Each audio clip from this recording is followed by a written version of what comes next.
Prejudice, stereotype, and discrimination is important to talk about at the beginning of this video because it impacts both of these groups probably more than any other group that we'll talk about this semester. And we need to understand the differences between prejudice, stereotypes, and discrimination because these things have impacted both of these groups to different degrees throughout time, including today. Discrimination refers to policies and practices that harm a group and its members. Discrimination can be de facto, which is practiced but not legally sanctioned, such as women making less money for doing the same job as the men who do it. Or de jure, meaning part of the law. An example of de jure discrimination would be women not having the right to vote nationally until 1920, 50 years after black men were given the right to vote. Not that they could actually use it.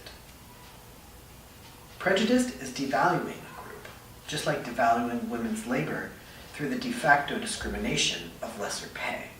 Stereotypes are fixed, often unfavorable, ideas about how members of a group are, what they're capable of or incapable of, their level of intelligence, their value as a member of society. It was stereotypes that led to the de jure discrimination belief that neither blacks nor women were capable or politically aware enough to vote in a federal election. In week 1, we briefly talked about race being culturally constructive and not a biological reality. Spoiler alert, ethnicity is not necessarily biological either, but ethnicity is based on the common belief of a group that they share a common ancestry. Ethnic groups share a specific set of beliefs, values, customs, and norms. Wait, how is that different than our definition of culture? Ethnic groups' identity may include a collective name, a sense of solidarity, i.e. we all stick together, and an association with a specific territory. And I think therein lies the specific of ethnicity. But we're going to see how that changes throughout time. So let's take Jewish people as our example. Jews believe they descend from Abraham, and even before that, Adam and Eve. They share a religion, they share a language, Hebrew, and they share a name.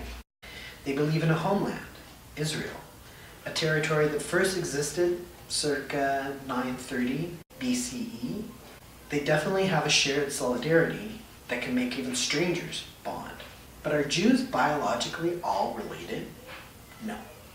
There's just too much genetic diversity for all Jewish people to trace back to a single ancestor. So let's shift a little bit and look at how ethnicity relates to national identity. A nation offers a territorial identity attached to a collective name: American, Mexican, Israeli. 2, it offers a solidarity typically through the military. We will protect this nation. And 3, it offers a generally shared language and a religion. Again, let's consider Jewish people as our example. What do you think is the main language and main religion of Israel? If you said Hebrew and Judaism, you would be right. But did you know that there are actually 2 official languages of Israel? Hebrew and Arabic. So there are 2 main points in the discussion about ethnicity. 1, although there are very few, if any, truly separate biologically based ethnic groups today, people can still feel a sense of belonging and solidarity to an ethnic identity. And 2, national identity has and can replace ethnic identity. Without ethnic identity, however, racial categories could not exist. Racial categories are the basic not me category.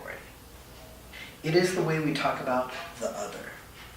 But now I want to talk about 2 things to help you understand how race is socially constructed, and even though racial categories are made up, the consequences based on these racial classifications are very real, and in many cases, deadly. The easiest way for me to explain the racial categories are artificial are to show you 3 examples of census categories from 3 different countries. And I'm going to use the big 3 of North America: Canada, the United States, and Mexico.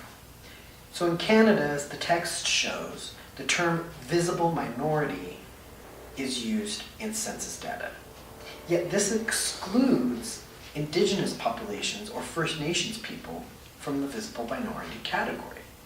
In the USA, as noted in many of the videos presented, the US Census data has changed and rechanged so many times that a person's racial classification can change from one census to the next, and even by crossing state lines. Mexico doesn't use skin color or race at all. There are only two ways to determine this type of difference through census data in Mexico, and that is through questions on indigenous language spoken and the country of origin. However, Mexico's immigration office does ask you for the skin color, but it only gives three options: negro, moreno, y blanco, black, brown, or white. So census data might be too abstract. It's not real because it's just numbers on a page, right? But I have two stories that also show how racial categories change across borders. In Mexico, we really don't look that much at race. We all consider ourselves mestizos, or a mixed race. We all recognize that we have some European blood, some indigenous blood. I was taking graduate courses that were very small in size, maybe 10 students. There was one class where they were all males. It was only me, a female, and of course the only one that was a foreigner. And I remember for the whole term raising my hand to try to participate in the program, and the teacher just wouldn't give me an opportunity to participate. I have to say I never approached him directly, but when I did speak to another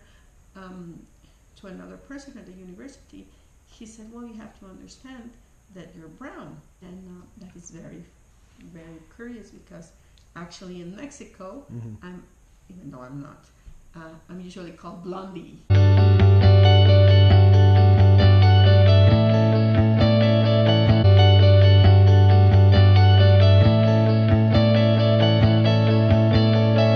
The other story I want to share is from April Anderson. Her story is about being African American living in Mexico. What is it like for you to be African American in Mexico? It's very different than being an African American in the U.S. In the U.S. system, Black people are some of the most visible targets of racism. In Mexico, racism is much more directed at indigenous people. There is a clear hierarchy about beauty in Mexico, and beauty is clearly associated with whiteness, tallness, skinniness, which is very different than the body types of many people here, in particular the body types associated with indigenous people. It's really interesting not to be the target of racism, and instead to be the target of this kind of odd curiosity. The first thing people ask is where I'm from, and I tell them. Sometimes they want to understand how I ended up being from the United States. Tell them that my family came during the era of slavery. Once people find out that I'm from the U.S. and I speak English, I get a lot of privilege and respect. The amount of privilege associated with being an English speaker, and then on top of that, a person from the U.S. is very, it's a lot of privilege. If I tell people that I have a PhD, it's giving me certain types of respect that would not always be available to me as a Black person in the U.S. I mean, I think in the U.S., people look at you, they see you're a Black person. That's and there are all these stereotypes associated with Blackness. Whereas here, I'm in a different category altogether. I'm kind of in the category of foreigner. I am a Black person, and people notice my color. People associate Blackness here with the Caribbean. I used to get Cuban a lot because people in Mexico associate Cubans with Blackness. I've gotten Haitian a lot. Random people want to approach me to practice English or French or whatever language they think I speak.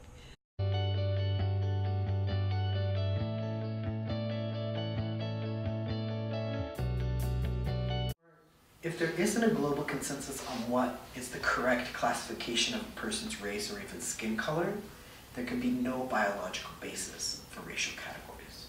But please don't be fooled into believing that we should all be colorblind. As far as I know, colorblindness is always considered a defect, not an asset.